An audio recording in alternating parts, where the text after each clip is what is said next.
نحمده ونصلي على رسوله الكريم اما بعد فاعوذ بالله من الشيطان الرجيم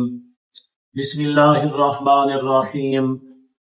قال الله تبارك وتعالى في كلامه المجيد والفرقان الحميد قل يا أهل الكتاب تعالوا إلى كلمة سواء بيننا وبينكم ألا نعبد إلا الله ولا نشرك به شيئا ولا يتخذ بعضنا بعضا أربابا من دون الله فإن تولوا فقولوا اشهدوا بأننا مسلمون يا أهل الكتاب لم تحاجون في إبراهيم وما أنزلت التوراة والإنجيل إلا من بعده أفلا تعقلون صدق الله العظيم۔ میرے واجب الاحترام خواتین و حضرات، ارشاد باری تعالی ہے قل یا اہل الکتاب تعالوا الی کلمۃ، کہہ دیجئے پیغمبر اے اہل کتاب آؤ ایک بات کی طرف، سوائن بیننا و بینکم، برابر ہے ہمارے درمیان اور تمہارے درمیان، اللہ نعبد الا اللہ،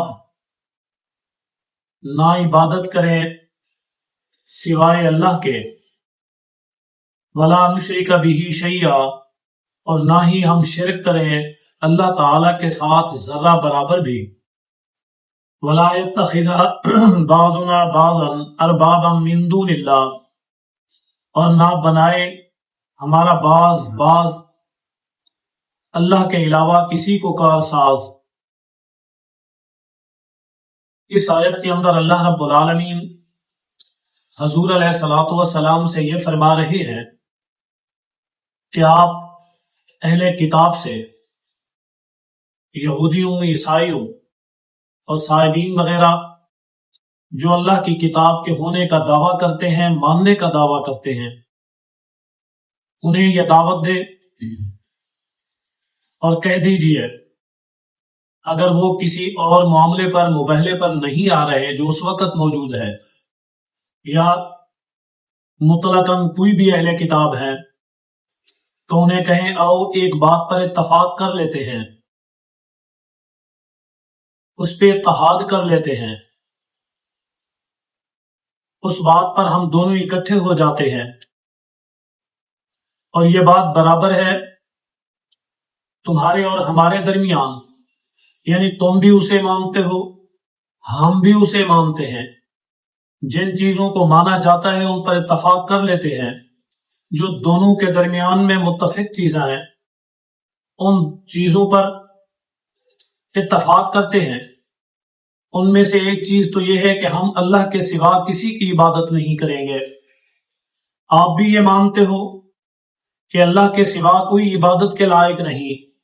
اور ہم بھی اسے مانتے ہیں کہ اللہ کے سوا کوئی عبادت کے لائق نہیں۔ اسی طرح دوسری چیز کہ اللہ کے ساتھ کسی کو شریک نہیں ٹھہرائیں گے۔ آپ بھی اس بات پر قائم ہیں کہ اللہ کے ذات، صفات، کمالات کے اندر وحدہ لا شریک ہے، اور ہم بھی اس کی دعوت دیتے ہیں کہ اور کسی کو اللہ کی ذات، صفات اور کمالات میں شریک نہ ٹھہرایا جائے۔ اگر کوئی کمی پیشیاں ہیں تو ان کو ختم کریں، اپنے عقیدے اور نظریے کو ٹھیک کریں۔ اسی طرح ہمارے اور تمہارے درمیان میں یہ بھی طے کر لیا جائے کہ اللہ کے علاوہ کسی کو رب نہ بنایا جائے، کسی کو کارساز نہ بنایا جائے۔ اگر وہ اس بات پر آ جاتے ہیں تو تب بھی انہیں اس بات پر آپ قائم کریں۔ اگر وہ روگردانی کرتے ہیں تو بس آپ انہیں گواہ بنا لیجئے کہ دیکھو ہم آپ کے سامنے اعلان کر رہے ہیں ہم مسلمان ہیں، اور پھر انہیں یہ بھی بتائیے یا اہل الکتاب لم تحاجون فی ابراہیم، اے اہل کتاب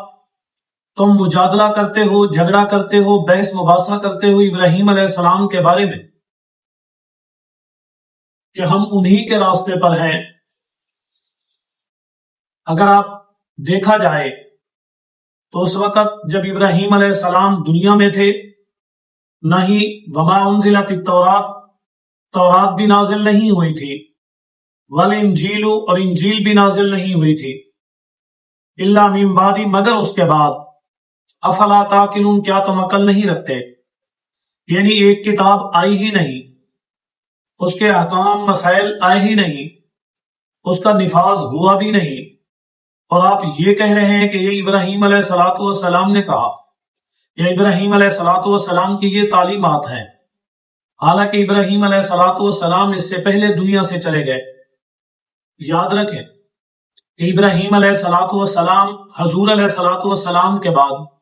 پیغمبروں میں سب سے برگزیدہ شخصیت ہیں، اور آپ وہ شخصیت ہیں جن پر یہودی، عیسائی، مشرکین اور مسلمان سب کا اتفاق ہے۔ فرمایا فلا تعقلون کیا تم عقل نہیں رکھتے؟